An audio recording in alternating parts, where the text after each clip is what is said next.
তুচ্ছ ঘটনাকে কেন্দ্র করে দুই গ্রুপের সংঘর্ষ, আহত ৮। চাঁপাইনবাবগঞ্জের শিবগঞ্জে তুচ্ছ ঘটনাকে কেন্দ্র করে দুই গ্রুপের সংঘর্ষে ৮ জন আহত হয়েছেন। দুইজনের অবস্থা গুরুতর হওয়ায় রাজশাহী মেডিকেল কলেজ হাসপাতালে ভর্তি করা হয়েছে। চাঁপাইনবাবগঞ্জ প্রতিনিধি অহিদুজ্জামান রিপনের পাঠানো তথ্য ও ভিডিও চিত্রে থাকছে বিস্তারিত। দীর্ঘদিন ধরে জমিজমা সংক্রান্ত শত্রুতার জেরে সাইফুদ্দিন ও আজিজুলের মধ্যে বিবাদ চলছিল।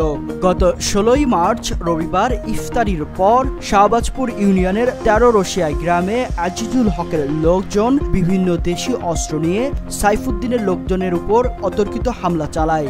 আসবাবপত্র, বাড়িঘর ভাঙচুর করে এবং উক্ত ঘটনার সময় ৫ জন আহত হয়। আহতদের মধ্যে আজিজুল, মোতাহার দুজনের অবস্থা গুরুতর হওয়ায় শিবগঞ্জ উপজেলা স্বাস্থ্য কমপ্লেক্সের কর্তব্যরত চিকিৎসক রাজশাহী মেডিকেল কলেজ হাসপাতালে রেফার করেন। এ সময় আজিজুলের সাথে যোগাযোগ করা হলে তিনি অভিযোগ অস্বীকার করে বলেন, সাইফুদ্দিনের লোকজন হামলা চালিয়ে আমাদের বাড়িঘর ভাঙচুর করে এবং অতর্কিত হামলা চালিয়ে ৩ জনকে আহত করেছে। এই ঘটনায় উভয় পক্ষ থানায় অভিযোগ দাখিল করেছেন। শিবগঞ্জ থানা অফিসার ইনচার্জ গোলাম কিবরিয়া জানান, অভিযোগ তদন্ত করে ব্যবস্থা গ্রহণ করা হবে।